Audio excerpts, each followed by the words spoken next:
friends, welcome to Madras Samayal. இன்னைக்கு நம்ம மெட்ராஸ் சமையல்ல மீதியான இட்லி வச்சு ஒரு 10 நிமிஷத்துல பண்ற மாதிரியான சூப்பரான நல்ல கிறிஸ்பியான ஒரு ஈவினிங் ஸ்நாக் பண்ண போறோம். இது பண்றதுக்கு ஃபர்ஸ்ட் வந்து ஒரு உருளைக்கிழங்கு மசாலா நம்ம தயார் பண்ணனும். அதுக்கு ஒரு panல கொஞ்சமா 1 டீஸ்பூன் போல எண்ணெய் சேர்த்துக்கோங்க. எண்ணெய் சூடானதும் இதுல பாதி வெங்காயம் அதை வந்து கொஞ்சம் சின்ன சின்னதா கட் பண்ணி வச்சிருக்கேன். அது கூடவே ஒரு பச்சை மிளகாய் அதையும் வந்து சின்ன சின்னதா கட் பண்ணி வச்சிருக்கேன். அப்புறமா 5-6 கருவேப்பிலை இலை அதையும் வந்து சின்ன சின்னதா கட் பண்ணி வச்சிருக்கேன். எல்லாத்தையும் சேர்த்துட்டு ஒரு வாட்டி நம்ம கலந்துடலாம். கலந்ததுக்கு அப்புறமா இதில் ஒரு உருளைக்கிழங்கு அதை வந்து நல்லா வேக வச்சு இந்த மாதிரி மசிச்சு வச்சுருக்கேன். கூடவே மசாலாக்கு 1/4 டீஸ்பூன் கரம் மசாலா, 1/4 டீஸ்பூன் மல்லித்தூள், 1/2 டீஸ்பூன் மிளகாய்த்தூள் இல்லை காரத்துக்கு ஏற்ப மிளகாய்த்தூள், கடைசியாக தேவையான அளவு உப்பு. இந்த மசாலாவுக்கு தேவையான அளவு உப்பு போதும். எல்லாத்தையும் சேர்த்துட்டு நம்ம நல்லா கலந்துட்டு ஸ்டவ்வை ஆஃப் பண்ணிடலாம். அவ்வளோதான். நான் இன்றைக்கி வந்து காலையில் பண்ண இட்லியிலேருந்து 4 எடுத்திருக்கேன். அதை வந்து லைட்டாக உதிர்த்து நம்ம வந்து ஒரு பவுலில் மாற்றிடலாம். இந்த மாதிரி கை வச்சு நல்லா உதிர்த்து விட்டுக்கோங்க. எல்லாத்தையும் நல்லா உதிர்த்ததுக்கப்புறமா இதில் நம்ம ரெடி பண்ணி வச்சுருந்தோம்ல மசாலா அதையும் சேர்த்துடலாம்.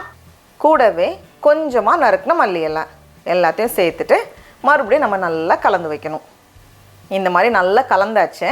இது வந்து கையில் பிடிக்கிறதுக்கு ரொம்ப ஈஸியாக இருக்கும். இப்போ இதுலேருந்து நம்ம கொஞ்சம் கொஞ்சமாக எடுத்து ரவுண்டாக பால் மாதிரி பண்ணிடலாம். ரொம்ப பெருசாக வேண்டாம், கொஞ்சம் சின்ன சைஸில் இருந்தால் தான் நல்லாயிருக்கும். அதனால் நான் வந்து இந்த சைஸ்க்கு பண்ணி வச்சுருக்கேன். இதில் வந்து நமக்கு மொத்தத்தில் 16 பீஸ் கிட்ட கிடைக்கும். எல்லாத்தையுமே ரெடி பண்ணியாச்சு. இப்போ வந்து நம்ம எண்ணெயில் போட்டு பொரிச்சிடலாம். எண்ணெயை வந்து மீடியம் ஹீட்டில் வச்சுக்கோங்க. குறைவான சூடில் இருந்துச்சு அப்படின்னா நிறைய எண்ணெய் குடிக்கிற மாதிரி இருக்கும். அதே மாதிரி இதையும் வந்து கொஞ்சம் சின்ன சின்ன சைஸாக நம்ம வந்து உருட்டணும். கொஞ்சம் பெருசாக நம்ம பண்ணோம் அப்படின்னா உள்ளே வந்து கொஞ்சம் சாஃப்டாக இருக்கிற மாதிரி இருக்கும். அதனால் நம்மளோட விருப்பம், நமக்கு வந்து பெருசாக வேணும்னா பெருசாக பண்ணிக்கலாம், சின்னதாக பண்ணால் இன்னும் நல்ல கிறிஸ்பியாக இருக்கும். இந்த மாதிரி எண்ணெய் வந்து கொஞ்சம் சூடாக இருக்கிற மாதிரி பார்த்துக்கோங்க. எல்லாம் வந்து சில நேரம் எண்ணெய் குடிக்கும், அப்புறமா வந்து பிரிஞ்சும் போக வாய்ப்பு இருக்குது. அதனால் வந்து இந்த சூடு வந்து இருக்கணும். நல்லா எல்லா பக்கத்துலையும் நல்ல ஒரு கோல்டன் ப்ரௌன் கலர் ஆகிறது வரைக்கும் நம்ம வந்து பொரிய வச்சு எடுக்கணும். இப்போ பார்த்தோம் அப்படின்னா எல்லா பக்கமும் நல்லா செவந்து நல்லா பொரிஞ்சு வந்திருக்கு. இப்போ இதை எடுத்து நம்ம வெளியே வச்சிடலாம். அவ்வளோதான்.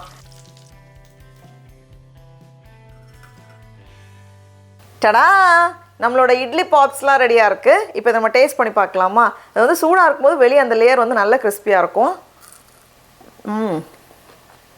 சும்மா ஒரு வித்தியாசமான ஈவினிங் ஸ்நாக்காக இருக்கும். நமக்கு வந்து மீதியான இட்லி வச்சு டக்குன்னு செஞ்சு முடிச்சிடலாம். நீங்களும் இந்த ரெசிபியை கண்டிப்பாக வீட்டில் செஞ்சு பாருங்கள். உங்களுக்கு இந்த வீடியோ பிடிச்சிருந்துச்சுன்னா மெட்ராஸ் சமையலுக்கு சப்ஸ்கிரைப் பண்ணுங்கள்.